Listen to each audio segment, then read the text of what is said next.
Bom dia, meu nome é Ana Laura, eu sou fonoaudióloga, pós-graduanda em fonoaudiologia hospitalar. Hoje a gente vai falar um pouquinho de uma das 11 áreas de atuação da fonoaudiologia. Nós temos 11 áreas reconhecidas atualmente e uma delas é a audiologia. A audiologia, ela é uma área da fono que tem a intenção de promoção, prevenção, diagnóstico e reabilitação das funções auditiva e vestibular. Essa parte vestibular está mais relacionada à tontura, equilíbrio, e o grande objetivo da audiologia é garantir a comunicação e a qualidade de vida. Para que aconteça essa garantia da qualidade de vida e da comunicação, a audiologia se vale de estratégias e programas de promoção em saúde auditiva.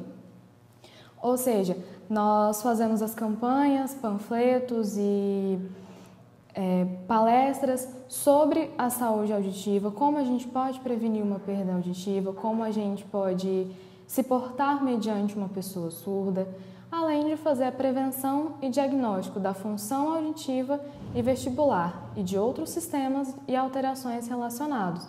Então, se a pessoa tem alguma perda auditiva, quem faz o diagnóstico é o fonoaudiólogo, juntamente com o médico otorrinolaringologista. Nós também fazemos, uma vez detectada a perda auditiva, a gente faz a seleção e adaptação de AASE, que é o aparelho de amplificação sonora individual. São os famosos aparelhos auditivos. A gente seleciona a melhor opção para aquele caso, para aquela pessoa, e faz a adaptação dele, mediante as necessidades e as queixas da pessoa. Bem como do implante coclear. Muita gente já deve ter visto alguém com um implante coclear. O médico otorrinolaringologista faz a cirurgia de inserção desse aparelho e o fonoaudiólogo acompanha essa cirurgia para fazer o teste e a gente conseguir ligar esse aparelho depois e fazer o melhor manejamento dele. A gente também faz a habilitação e a reabilitação da audição a partir de uma proposta terapêutica. Independente do que a pessoa precisou, se ela precisou do aparelho auditivo, do implante coclear ou então de alguma cirurgia, posteriormente ela vai precisar reaprender a ouvir aquele som. O som que chega através dessas intervenções é um som um pouquinho diferente do que a gente está acostumado. Então, a gente vai ensinar se a pessoa tem uma surdez congênita ou reabilitar essa audição com a terapia. A gente vai ensinar ou reensinar o cérebro a ouvir aquele som. E a gente adentra também numa área de empresa e de escola, porque a gente faz a capacitação e assessoria em empresas e na rede de ensino público e privado. A maior parte das empresas tem uma audiometria que a gente chama de ocupacional. A gente faz esse exame para quando a pessoa chega na contratação e faz o acompanhamento dessa audição, principalmente nas regiões da empresa em que se tem um ruído muito grande. Toda empresa deveria ter o seu programa de audição, programa de prevenção auditiva. Então, nós vamos nessa empresa, a gente analisa o ambiente, vê qual que é a intensidade sonora desse ambiente, que é medida em decibel. A gente vê quanto de decibel tem naquele ambiente, o quanto as pessoas podem ficar naquele ambiente com aquele som, expostos àquele som, qual o melhor equipamento de proteção individual para aquela pessoa.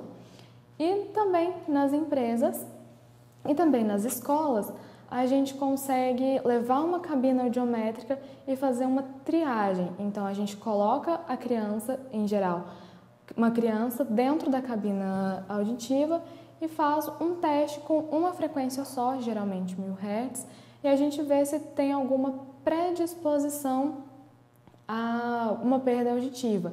Em crianças em idade pré-escolar e escolar, é imprescindível a gente manter esses exames de audição atualizados, porque influencia diretamente na aprendizagem. Uma criança que não ouve bem é uma criança que não aprende bem. Partindo disso, a gente pode se perguntar quais são os principais sinais de perda auditiva. É muito comum chegar para a gente pessoas no consultório com uma principal queixa de eu tenho dificuldade para entender o que as pessoas falam. Geralmente são idosos que chegam para a gente e falam, eu estou escutando, eu sei que você está falando, mas eu não entendo nada do que você está falando. Ou então, é aquela pessoa que com certeza alguém já conversou, que a pessoa chega, você fala num tom normal, a pessoa pede muito para repetir. O quê? O que você disse? Pode repetir? Se você aumenta um pouquinho o tom de voz, aí a pessoa já fica meio estranha com você. Olha, não precisa falar gritando desse jeito. Então, é uma dificuldade, é uma queixa muito comum que a gente recebe no consultório.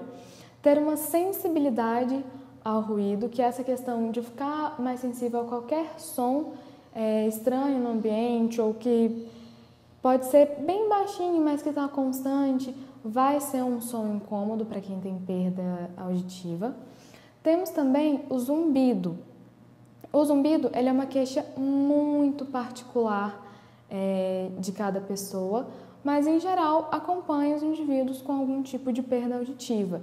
Então já se queixaram de que parece um grilo que canta o dia inteiro no ouvido, parece um barulho de cachoeira, parece um apito, asa de borboleta, chaleira quando ferve a água. Então, é um barulho que fica dentro da cabeça e acompanha essa pessoa durante o dia inteiro, a maior parte, principalmente à noite. Quando fica aquele silêncio na hora da pessoa dormir, é quando ela mais percebe esse zumbido. Em criança, a gente tem uma atençãozinha especial com o atraso de fala. O que acontece? A criança chega por volta dos seus 5 anos de idade, que é quando a gente espera, 5 anos e meio mais ou menos, a gente espera que a criança já tenha uma fala mais correta, ela já consiga fazer todos os sons que a gente consegue na língua portuguesa. Em geral, são crianças que trocam letra, um Cebolinha da vida, por exemplo. Podem ser crianças que trocam letras tanto na fala quanto na escrita. A criança não consegue entender, tem dificuldade de comunicação e a primeira possibilidade que a gente pensa é na perda auditiva. Então, chegou uma criança para a gente com queixa de atraso de fala, a gente já pede o exame de audição para descartar essa possibilidade. Quem é o nosso grupo de risco para as perdas auditivas?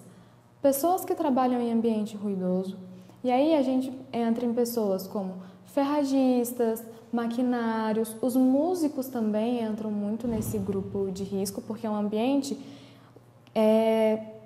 que tem uma demanda sonora muito grande, muito intensa. Então, pode ser que aconteça alguma sensibilidade, uma lesão no sistema auditivo e coloca essas pessoas num grupo de risco. A idade por si só também, ela é um fator de risco. Assim como o nosso corpo como um todo envelhece, a nossa audição envelhece, a nossa voz também envelhece. Então, pessoas a partir de 60 anos não é uma regra, mas a gente espera que possa ter um declínio dessa acuidade auditiva. E aí a gente começa a ver essa pessoa que queixa-se bastante de que fala, mas não entende, ou de que não está ouvindo muito bem as coisas, que o som está chegando todo picotado.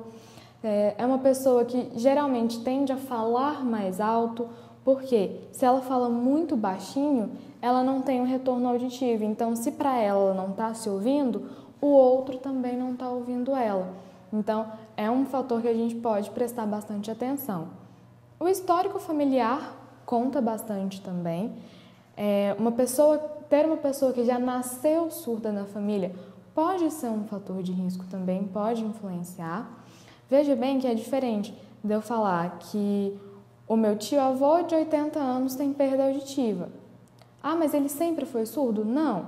Então, não é um histórico familiar. O histórico familiar a gente considera daquela pessoa que já nasceu surda. As famosas otites também são um grupo de risco. O que são as otites? São infecções que a gente tem no nosso ouvido. Em geral, ela se dá numa região chamada de ouvido médio, que a gente vai ver daqui a pouquinho. Tem um acúmulo de secreção ali e ela dificulta a audição. Por quê? O som, ele é uma onda, então ele tem que vibrar para chegar no nosso ouvido. Lá no ouvido médio, a gente tem os 3 ossículos, martelo, bigorna e estribo, que eles precisam vibrar junto com o tímpano para que o som consiga chegar lá na nossa cóclea, para que o som consiga chegar no cérebro posteriormente. Se eu tenho essa dificuldade por causa de um acúmulo de secreção, então eu vou ter uma dificuldade de ouvir também. E também tomar cuidado com as otites de repetição. Elas podem, a gente trata a otite, em pouco tempo ela volta, também pode deixar sequelas na audição. E falando na parte neonatal, na parte de bebê, nós temos o programa de triagem auditiva neonatal. Então, a gente vê os fatores de risco para os bebês. Então, a prematuridade é um fator de risco pela imaturidade do desenvolvimento do sistema nervoso. Sífilis, toxoplasmose, que são as infecções. Hoje em dia, a gente já incluiu também a chikungunya e o zika vírus, que podem influenciar também. Transfusão exsanguíneo, bilirubinemia, são alguns fatores de risco para essa criança, além das anomalias também, as anomalias congênitas. Antibiótico também é um fator de risco, existem alguns antibióticos que podem acometer o nosso sistema nervoso também. Então, o uso prolongado, principalmente em criança, é interessante a gente investigar e fazer o acompanhamento dessa criança, porque naquele momento pode ser que a audição esteja ok, mas não impede de futuramente desenvolver alguma dificuldade auditiva. Bom, sabendo que a gente tem essas possibilidades, né, de perda auditiva, aqui a gente tem o nosso sistema auditivo. Então, a gente começa aqui com a orelha externa e ela vem até o tímpano. Em geral, sim, podemos considerar sim, os fones de ouvido. Eu vou falar disso agora. Aqui no ouvido externo, o que a gente pode ter que impeça a nossa audição, que dificulte a nossa audição? O acúmulo de cera é um deles, porque qualquer coisa que impeça essa entrada bem suave do som vai acarretar numa dificuldade auditiva. Então, acúmulo de cera, entrar algum bichinho, algum inseto, alguma coisa, também pode ser uma dificuldade e dificulta a condução desse som. No tímpano, a gente pode ter a perfuração timpânica, que também vai dificultar, porque não vai deixar essa parte aqui do ouvido médio bem fechadinha, como ele deveria.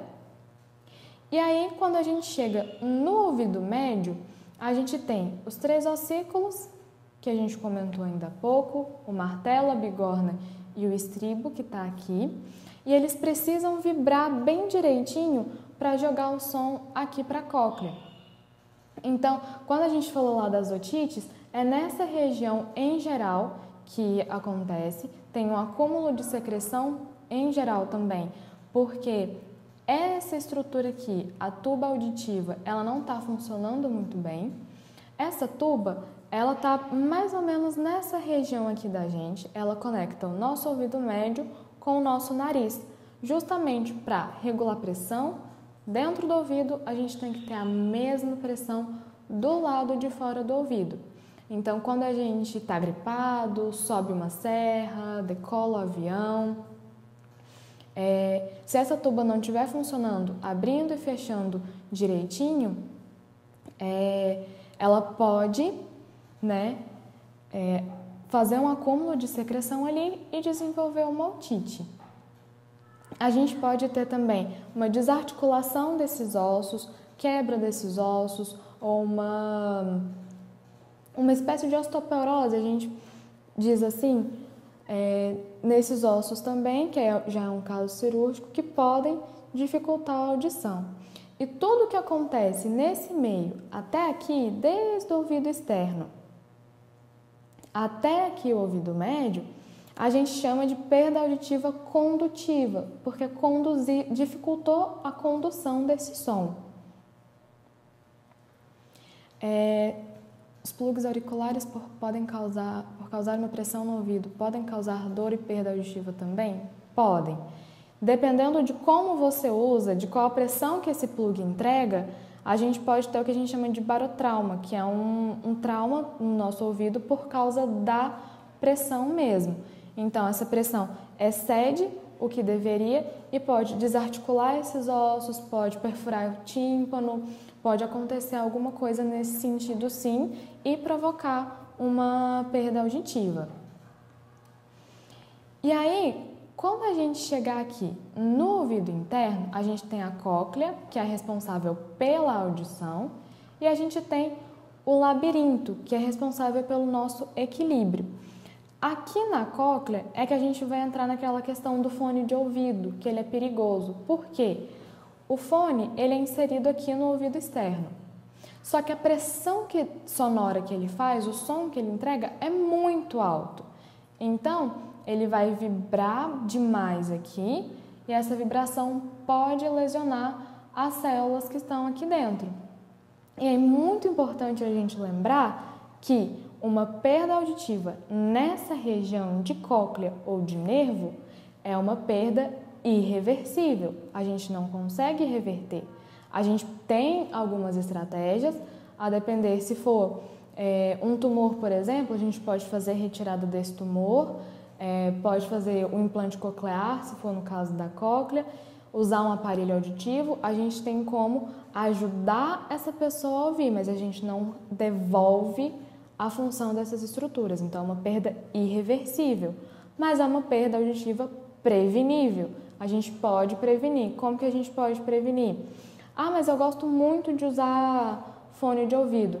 Dê preferência para aqueles supraorais que a gente chama, que fica aquela caixinha aqui, evitar os de inserção e colocar um limite, não ultrapassar 60, 70 decibéis, porque acima disso já fica uma intensidade muito alta. Então, vai ser bastante prejudicial. Então, nós temos aqui 3 tipos de perdas auditivas.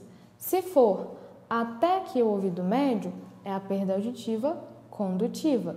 Se for no ouvido interno, na cóclea ou no nervo, vai ser uma perda auditiva sensório-neural. E a gente pode ter a mista, que acomete as 3 orelhas. Pode acometer as 3 orelhas. Aqui eu trouxe o que a gente, na fonoaudiologia, a gente conhece bastante como a banana da audição. Por quê? Principalmente para os pais, quando eles têm uma criança diagnosticada com a perda auditiva, a gente gosta muito de mostrar essa figura para mostrar para a pessoa quais as dificuldades que ela vai ter na audição no dia a dia. Então, aqui em cima nós temos as frequências de 125 a 8.000 Hz.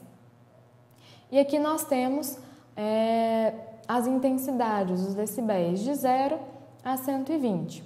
Então, uma audição normal é de 0 a 25 dB, então mais ou menos aqui assim.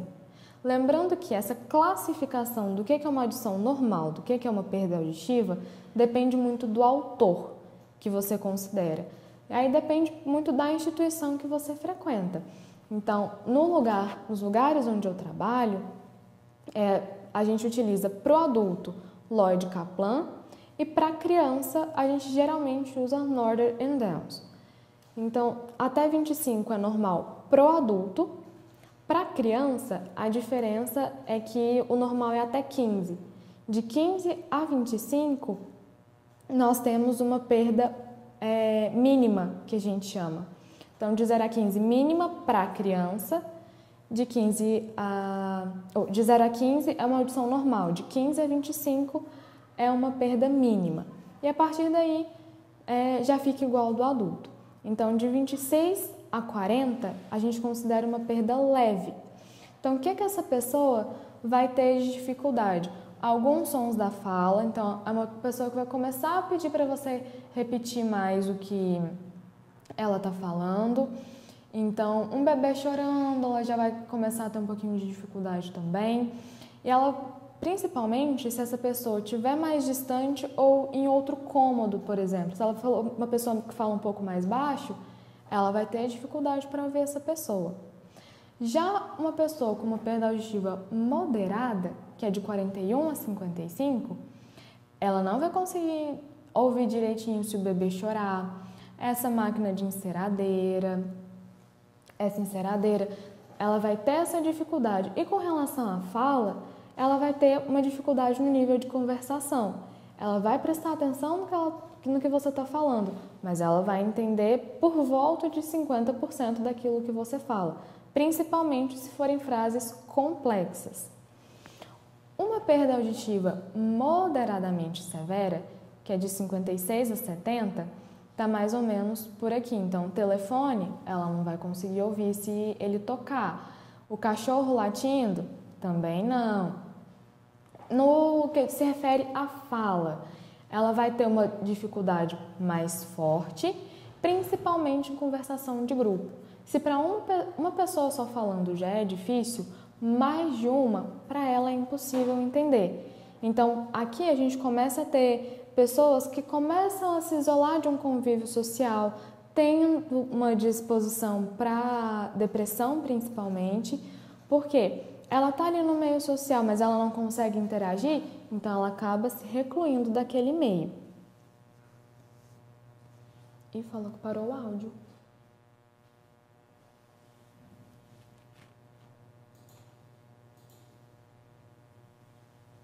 Voltou. Aqui tá normal. Às vezes é a conexão da internet deles, quem tá assistindo às vezes tá. oscila e trava o áudio. Uhum. Não, sem problema então. Thaís, quando... Tá. Fechei o áudio. Está nesse aqui, né? Isso. Você só começa ele novamente. Tá bom. Bom, falaram que o áudio tinha parado, então a gente começa um pouquinho de novo esse slide. A gente estava falando sobre a classificação da perda auditiva, então a gente classificou quanto ao tipo, né, condutivo, sensório neural ou misto, e agora a gente está falando do grau da perda auditiva. Para a criança, a gente utiliza Northern and Downs, que é uma referência. Para o adulto, a gente utiliza Lloyd Kaplan em geral, depende da instituição onde você trabalha, onde você vai fazer o seu exame. Então, para a criança, a audição normal é de 0 a 15 dB e de 15 a 25 a gente tem uma perda mínima. Para o adulto, de 0 a 25 é normal. E aí de 26 para frente, a classificação é a mesma, tanto para a criança quanto para o adulto. Então, de 26 a 40 é uma perda leve, que é aquela pessoa que vai ter a dificuldade de entender uma pessoa que está um pouco mais distante dela. Se a pessoa estiver num outro cômodo também, ela vai ter dificuldade para ouvir essa fala. E aí aqui, nessa banana da audição, a gente consegue ver que alguns sons da fala já vão ficar mais difíceis de serem ouvidos. Por isso a dificuldade, uma leve dificuldade de conversação. De 41 a 55 é uma perda auditiva moderada, e aí a dificuldade de fala aumenta mais, ela vai entender mais ou menos 50% do que você falar, porque o som vai todo picadinho. Então, tá mais ou menos por aqui, ó, uma criança chorando já fica difícil para ela conseguir ouvir. A perda auditiva moderadamente severa, a dificuldade de fala já vai ser maior, vai ser aquela pessoa que tende a se excluir de um convívio social, porque a maior dificuldade dela vai ser numa conversação de grupo. Se para entender uma pessoa ela já tem dificuldade, para entender mais de uma, então, ela tem uma dificuldade muito maior. Então, ela tem essa tendência a se isolar, ter esse isolamento, podendo chegar a uma depressão. De 71 a 90, a gente tem uma perda auditiva de grau severo. Então, aqui, ó, a gente já começa, que são aquelas pessoas que vão sentir mais a vibração, ela não vai entender muito bem o que você fala, não, ela basicamente não vai entender. Ela vai ter que fazer muito apoio visual para conseguir entender e ela vai começar a prestar atenção mais na vibração. Ela aprende que o som é vibração e ela sente essa vibração. Então, a dificuldade com a fala é maior, ela entende somente a fala gritada ou amplificada. E é um teste de paciência começar a conviver com essas pessoas, porque elas precisam de muita repetição. Você tem que falar muito alto, isso desgasta um pouco, aí você tem que repetir bastante também. E acima de 91, a gente tem a perda auditiva profunda. E são pessoas que podem não entender nem a fala amplificada, às vezes nem o aparelho vai conseguir resolver. E aí a gente vai analisar o fonoaudiólogo juntamente com o otorrino, a possibilidade de encaminhar essa pessoa para uma cirurgia de implante coclear. Então, tem os critérios de inclusão, tem os critérios de exclusão. Não é qualquer pessoa que pode fazer uso do implante. E aí aqui a gente começa a ter essa luz de que o implante pode ser uma possibilidade para ela. E é uma pessoa que depende muito da leitura labial. Então, os sons que ela vai conseguir ouvir são uma turbina de avião, uma furadeira, são sons bastante altos e de bastante vibração, porque ela sente essa vibração, é o modo mais fácil dela sentir o som.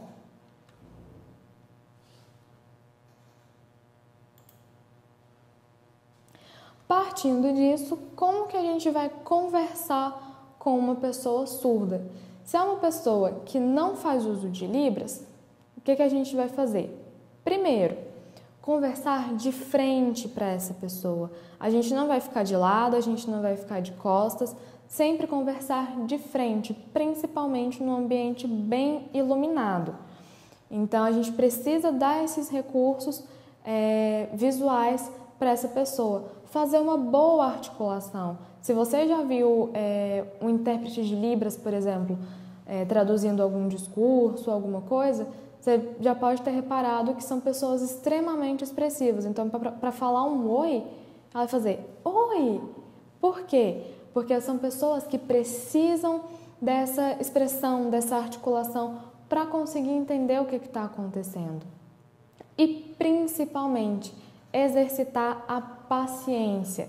A gente sabe que não é fácil, é cansativo conviver com uma pessoa surda, é uma pessoa que demanda muita energia, porque o tempo inteiro você tem que repetir, ou então você tem que alterar o seu jeito de falar, você tem que falar gritando, e isso cansa mesmo.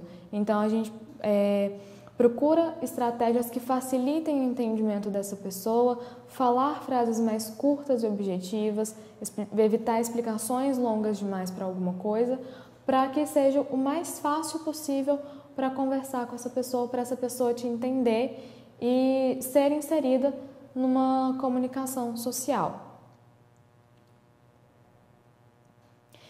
E aqui a gente entra um pouquinho numa outra parte da audiologia que a gente chama de otoneurologia. É uma parte comum tanto a fonoaudiologia quanto ao otorrino, né? A neurologia também estuda um pouco, porque se refere à tontura e equilíbrio. Então, quando a gente viu lá no ouvido interno que tinha a cóclea, que é responsável pela audição, imediatamente atrás dela, a gente tem quem? O labirinto. Esse labirinto, ele vai ser extremamente importante, uma das nossas peças-chave para o nosso equilíbrio. Então, aqui nós temos 3 canais, que a gente chama de canal semicircular. Ele é feito de osso e dentro dele tem a membrana, tem o líquido. E esse líquido, juntamente com algumas célulazinhas que em geral estão aqui, é o que vai indicar para o nosso cérebro a nossa posição. Então, se eu estou sentado, esse labirinto está numa posição, esse líquido está numa posição. Se eu ficar em pé, se eu andar, se eu deitar, ele vai indicar para o meu cérebro o que está acontecendo, em que posição eu estou. Então, eu preciso desse líquido bem certinho, bem composto, né? Ele não pode sobrar, ele não pode faltar, senão a gente pode ter algumas alterações de equilíbrio, sim. E esses cristais, essas células que estão aqui dentro também, elas precisam estar no lugarzinho, porque se elas deslocam, então a gente vai ter também, a gente pode ter uma alteração. Então, existem algumas patologias, né, do labirinto, porque geralmente a gente costuma ouvir muito falar da labirintite. A gente sabe que tudo que é ite é uma infecção, é uma inflamação. Então, em teoria, tomei um remédio, acabou a inflamação, parou. Pode ser que isso aconteça? Pode ser, sim. Mas também pode ser o que a gente chama de labirintopatias, ou seja, a gente tem alguma alteração no funcionamento desse labirinto que vão dificultar o nosso cérebro de entender o que está acontecendo, em que posição a gente está. Então, a gente tem principalmente 2 tipos de tontura. A gente pode ter a tontura rotatória, giratória, que é a vertigem.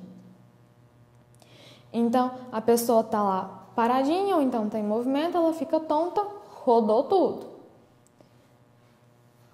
Qual a relação do estresse e o agravamento da labirintite? Então, vou só terminar de explicar aqui, José, e eu já te explico, tá bom? Então, a gente tem a tontura giratória e a tontura não giratória.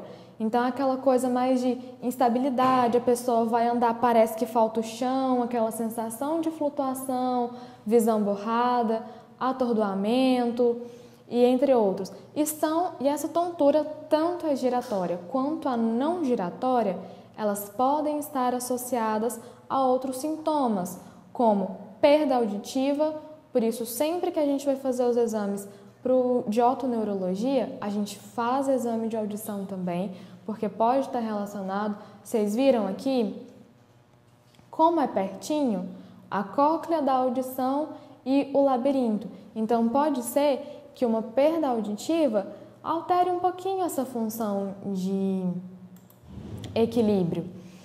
Pode ter o zumbido, aquele zumbido também pode irritar o labirinto e provocar uma tontura. Além de sintomas como náusea, vômito, tem gente que chega a esse ponto na tontura. E aí perguntaram qual a relação do estresse e o agravamento da labirintite. Aqui dentro do labirinto, a gente tem um líquido.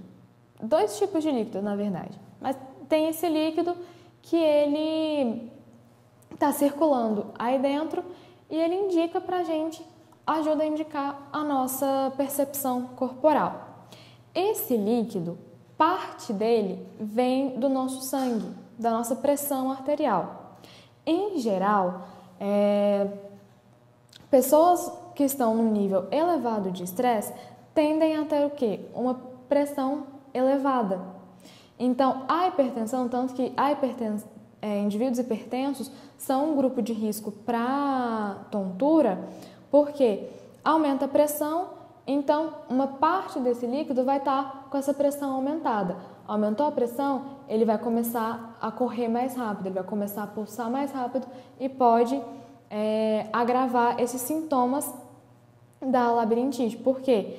Você pode estar parado, por exemplo, mas o líquido lá está rodando, então seu cérebro vai entender que, como assim?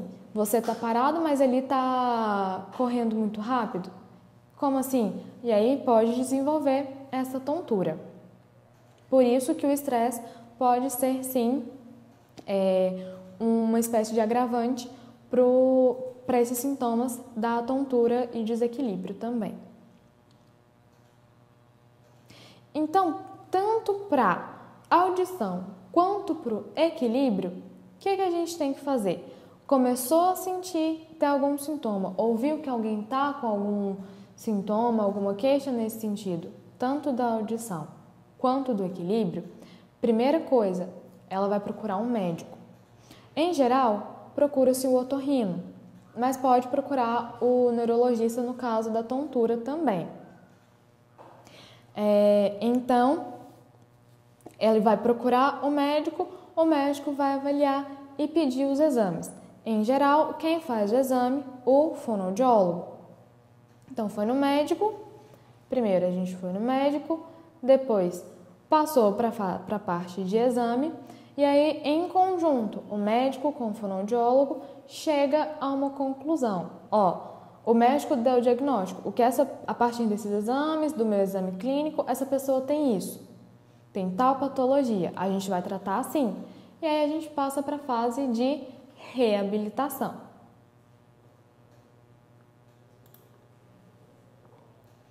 Aqui ficou um pouquinho desconfigurado, mas vai dar para a gente entender.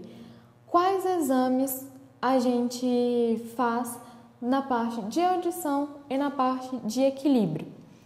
Para audição, a gente tem a audiometria tonal e vocal. O que é isso? A gente leva a pessoa para um ambiente acusticamente tratado, que é a cabina auditiva. Então, a gente coloca a pessoa lá, faz a audiometria tonal. Então, a gente utiliza tons puros, que são as frequências. Aquelas frequências lá que a gente viu de 125 a 8.000, geralmente a gente faz de 250 a 8.000 Hz. Em casos específicos, a gente faz em 125 e em casos específicos, a gente faz acima de 8.000. E aí depende muito do médico solicitar isso pra gente. Então, a gente faz essa audiometria tonal, vê qual o mínimo de som que essa pessoa ouve. Depois a gente passa para a audiometria vocal. Então, a gente vai ver num ambiente tratado, acusticamente tratado, com isolamento de som e etc. Qual é o mínimo de fala que essa pessoa ouve, qual a fala mais baixinha que ela ouve e qual é a porcentagem de reconhecimento de fala que ela tem. A gente vê esses dois tipos de audiometria. Junto com ela, a gente tem a impedanciometria ou imitanciometria.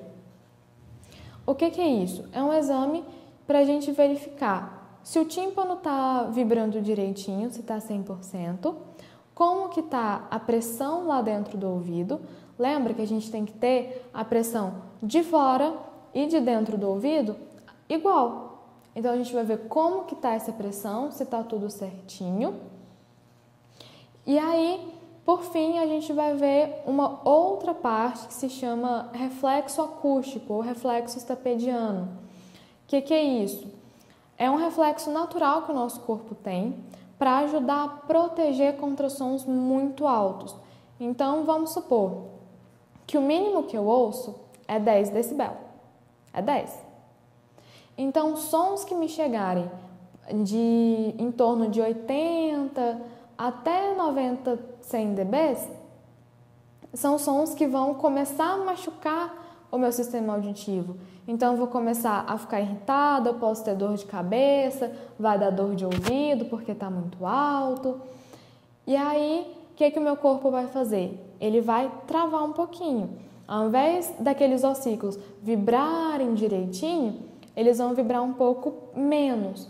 Para quê? Para diminuir esse impacto, para proteger os nossos órgãos do sistema auditivo, principalmente a cóclea. Então, a gente vê se esse reflexo está funcionando. Esses exames da audiometria e da impedanciometria, ou imitâncio também, tanto faz o nome, a gente chama de bateria básica. Então, é o básico para tudo.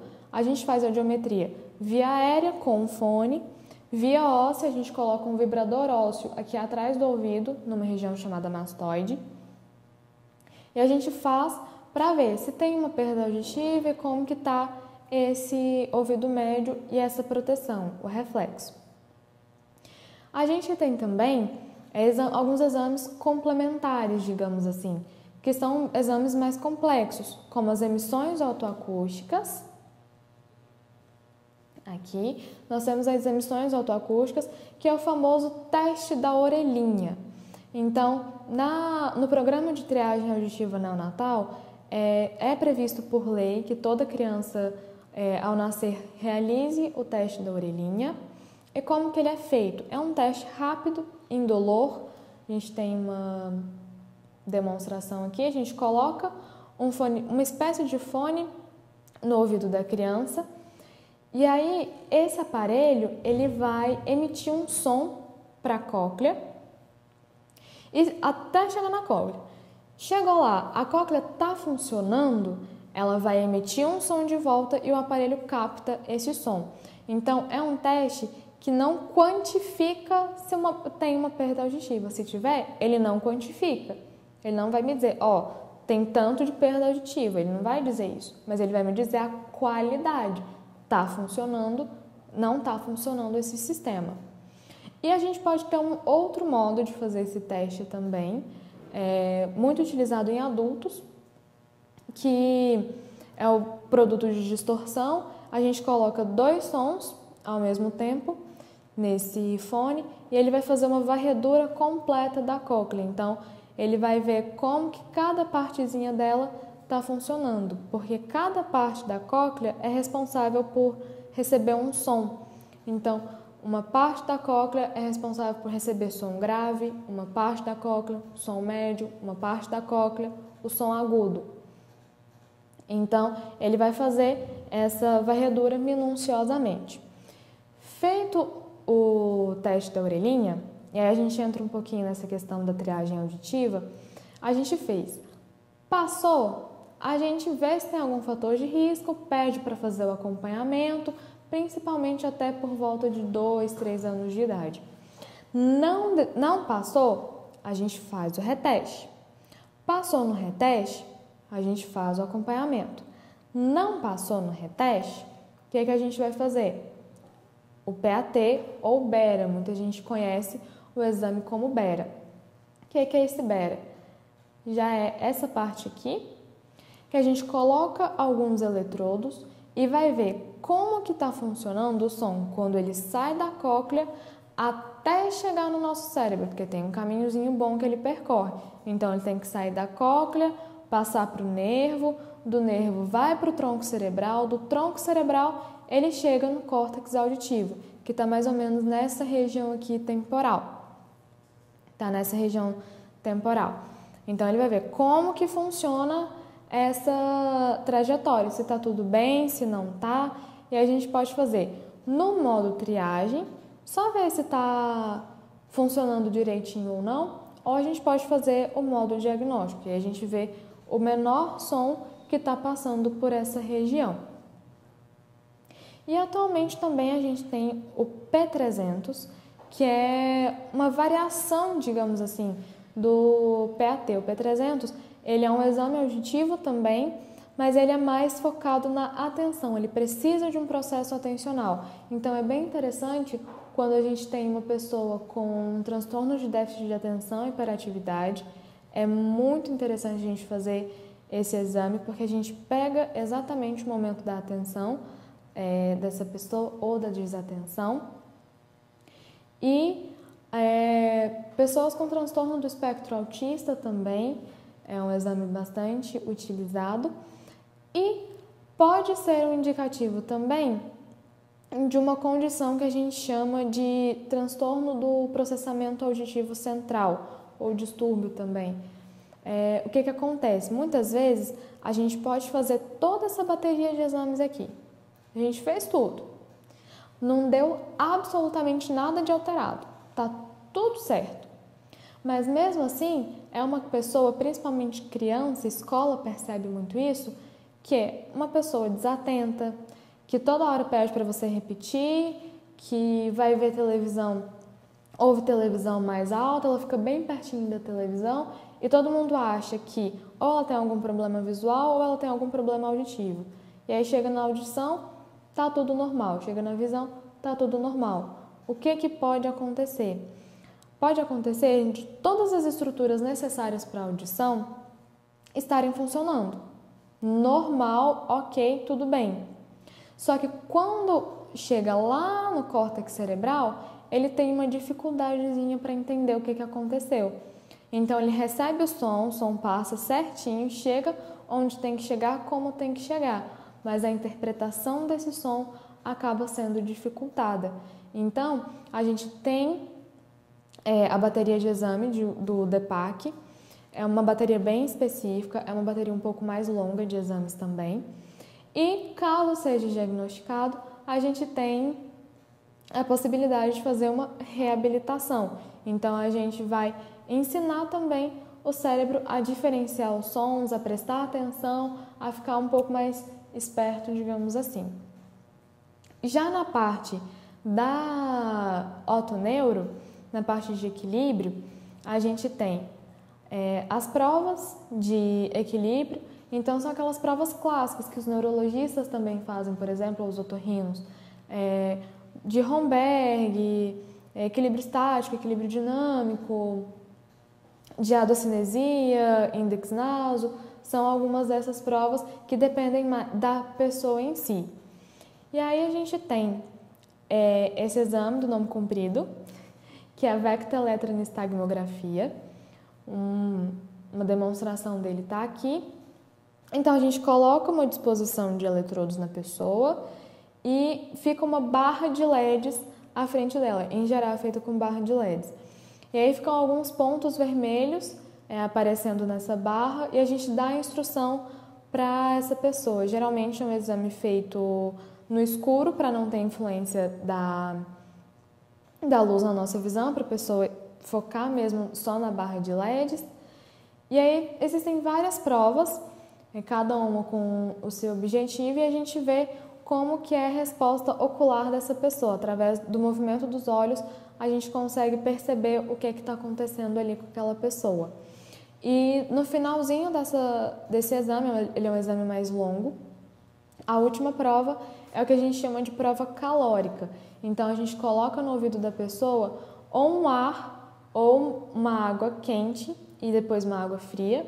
Depende muito de cada lugar, de cada espaço, do equipamento que a pessoa tem. Então, a gente coloca esse ar ou essa água no ouvido da pessoa e vê a resposta que ela nos dá. Então, essa prova calórica ela é muito interessante para a gente ver principalmente daqueles canais semicirculares do labirinto, para ver principalmente o canal lateral. Atualmente, nós temos o VRIT, que é um teste de agitação e pulsação cefálica. Então, a gente coloca um óculos específico na pessoa e a gente movimenta a cabeça dela em posições específicas, direções específicas, e através também da movimentação ocular, a gente tem uma precisão maior do que está acontecendo com aquele labirinto da pessoa. Aqui em Goiânia, ele já chegou, nós temos alguns profissionais que fazem já o VRIT, e também a posturografia. A posturografia é esse exame aqui. Então, a pessoa fica em cima dessa plataforma e essa plataforma vai fazer variações de posição com essa pessoa e no final o equipamento nos dá uma precisão de como está funcionando os 3 canais. E aí a gente tem uma análise funcional melhor dessas estruturas, o que nos possibilita uma reabilitação melhor também. E aí a gente passou pelo médico, fez os exames, tem o resultado dos exames e a gente passa para a parte do tratamento. Então, o tratamento, ele depende muito da patologia. Então, o tratamento, ele pode ser medicamentoso, em geral, nas labirintopatias, né, nessa questão de equilíbrio, tem algumas patologias que são tratadas com o medicamento. Naquele caso das otites, das infecções que a gente falou, em algumas situações, só o medicamento já funciona. Então, a pessoa desenvolveu uma infecção de ouvido, em geral, ela tem uma perda auditiva transitória. Enquanto tem a infecção, ela tem essa perda auditiva. Tomou a medicação, terminou a infecção, em geral, a audição é recuperada. Nesses casos, ela é recuperada. E aí a gente só precisa prestar um pouquinho de atenção, se não ficou alguma sequela, se não foi várias otites, igual a gente comentou, se não foram várias infecções, para ter deixado alguma sequela. O tratamento, ele pode ser cirúrgico também.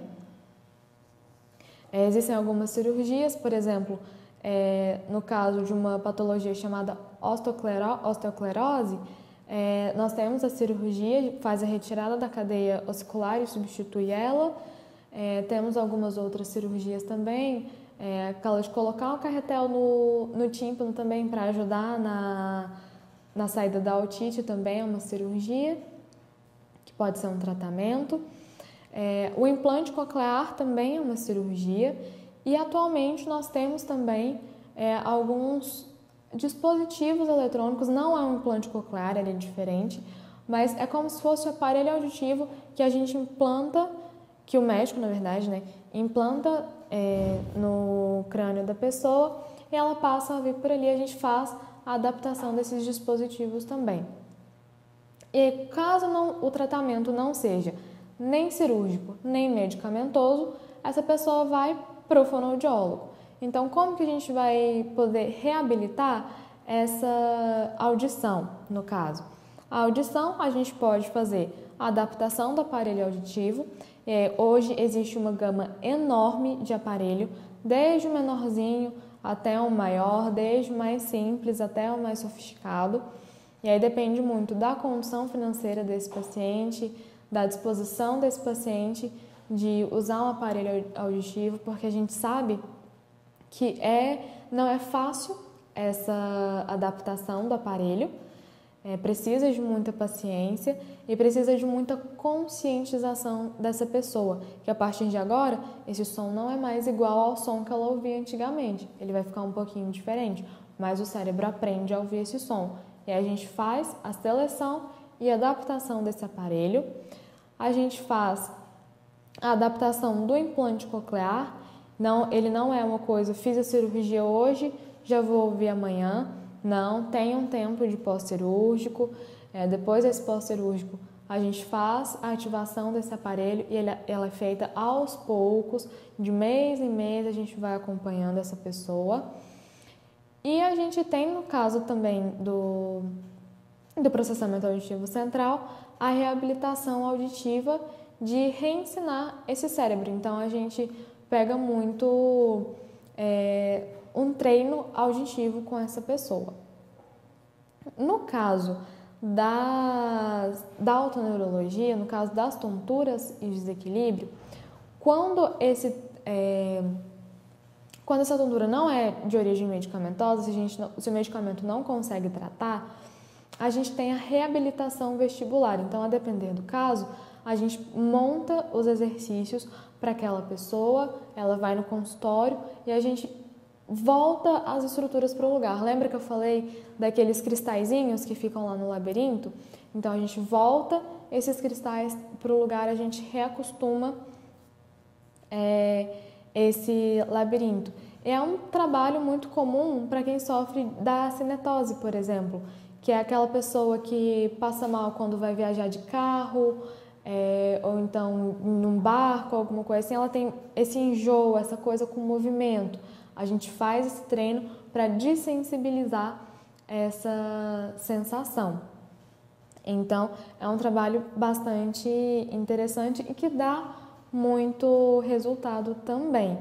Então, se você tem alguma dificuldade, tem alguma dúvida, procura um profissional da sua confiança, que ele com certeza vai fazer a melhor orientação para o seu caso. Seja do neném ao idoso, qualquer idade, a gente pode fazer esse trabalho mediante as condições necessárias para cada um. Então, por hoje foi essa nossa aula. Quaisquer dúvidas estou à disposição e é isso.